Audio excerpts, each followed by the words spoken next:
आजकल की modern generation जब शादी करने जाती है तो पंडित जी सबसे पहले पूछते हैं, आपका गोत्र क्या है। कई लोगों को लगता है कि ये जातिवाद या पुराने जमाने का अंधविश्वास है। कहा जाता है कि एक ही गोत्र यानी सगोत्रा में लड़के और लड़की की शादी नहीं हो सकती, उन्हें भाई बहन माना जाता है। लेकिन क्या इसके पीछे कोई विज्ञान है? आइए मॉडर्न जेनेटिक्स को समझते हैं।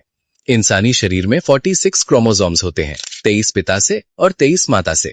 इनमें से 23वां जोड़ा सेक्स क्रोमोसोम होता है। महिलाओं में ये XX होता है और पुरुषों में XY। अब ध्यान से सुनिए, जब एक पिता अपने बेटे को जन्म देता है तो वो अपना Y क्रोमोसोम देता है। ये Y क्रोमोसोम कभी नहीं बदलता। ये हजारों सालों तक पीढ़ी दर पीढ़ी पिता से बेटे में बिल्कुल अनचेंज्ड, बिना बदले ट्रांसफर होता रहता है। यहीं पर भारतीय ऋषियों का सुपर साइंस सामने आता है। गोत्र और कुछ नहीं बल्कि इसी Y क्रोमोसोम को ट्रैक करने का हजारों साल पुराना सिस्टम है। हिंदू धर्म में 8 मुख्य गोत्र हैं जो सप्त ऋषियों यानी कश्यप, भारद्वाज, विश्वामित्र आदि के नाम पर है। अगर आपका गोत्र भारद्वाज है तो इसका मतलब है कि आपके अंदर जो Y क्रोमोसोम है वो सीधा हजारों साल पहले के ऋषि भारद्वाज के DNA से आया है। आप सचमुच उनके वंशज हैं। अब सवाल है, एक ही गोत्र में शादी क्यों नहीं करनी चाहिए?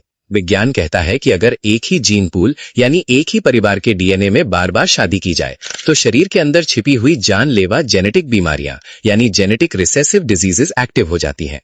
इसे विज्ञान की भाषा में इनब्रीडिंग डिप्रेशन कहते हैं। इसके कारण बच्चे अपाहिज, मंदबुद्धि या कलर ब्लाइंड पैदा हो सकते हैं। यूरोप के राजघरानों में आपस में शादी करने के कारण उनकी पूरी नस्ल बीमारियों से बर्बाद हो गई थी। लेकिन भारतीय ऋषियों को ये बात बिना किसी माइक्रोस्कोप या जेनेटिक लैब के पता थी।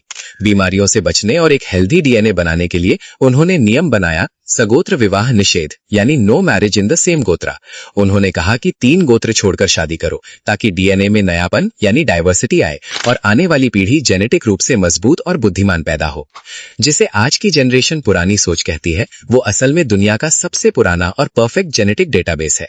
ग्रेगर मेंडल यानी फादर ऑफ जेनेटिक्स ने DNA की खोज 19वीं सदी में की, लेकिन भारतीय ऋषि हजारों साल पहले हमारे DNA को सुरक्षित कर चुके थे। सनातन धर्म के इस अचूक विज्ञान को अपने परिवार